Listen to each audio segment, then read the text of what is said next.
हो मोरे रामा आहो मोरे रामा असुगवा उगते पियावा भागलएरा आहो मोरे रामा सुगवा उगते पियावा भागलएरा पिया कहल बहरा जाई कुछ दिन में लौटी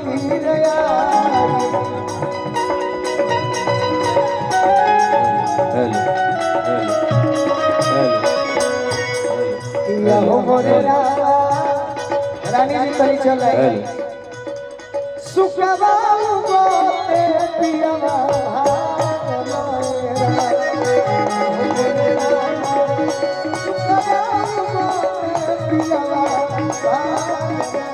यही गीत में ये गाना को हम पूरा जरूर करो। हमारी उपस्थिति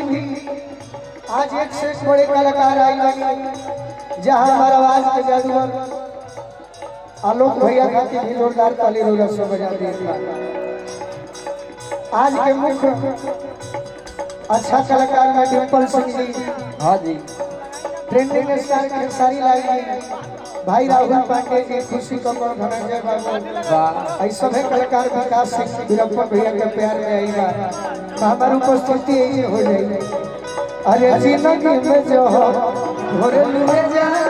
जिंदगी में जो भोरे लुए जा तो अपना जजुआ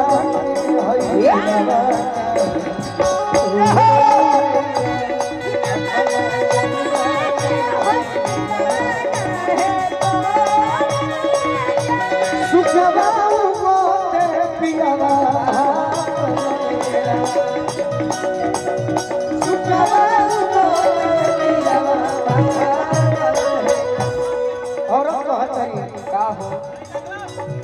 जाए नहीं देती को बहू लाखों बेरिया कोई कमर को बहू जाए नहीं देती को बहू लाखों बेरिया कोई जाए नहीं देती को बहू लाखों बेरिया कोई को बहू जाए नहीं देती को बहू लाखों बेरिया कोई को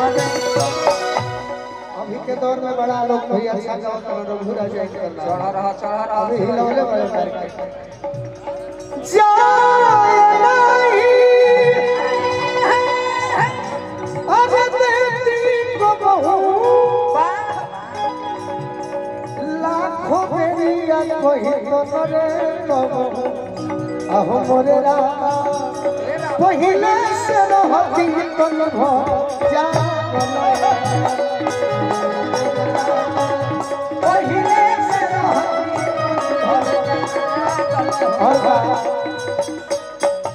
कहो भिखारी दास कियाला में घर कहो भिखारी दास कियाला में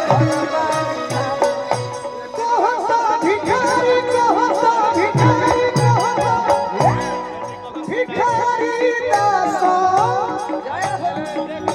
अरे कियाला में घर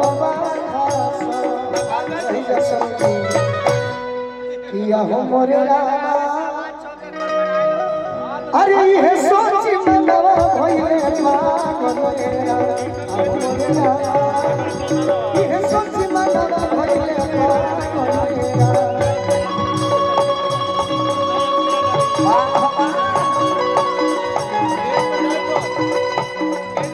पिया कहल बहरा जाई कुछ दिन में लौटी आई या मोरे रामा सुखवा उगते पियावा भागलएरा मोरे रामा सुखवा उगते पियावा भागलएरा आहो मोरे रामा सुखवा उगते पियावा सुखवा उगते पियावा सुखवा उगते पियावा भागलएरा आओ चलो मिश्रा जी।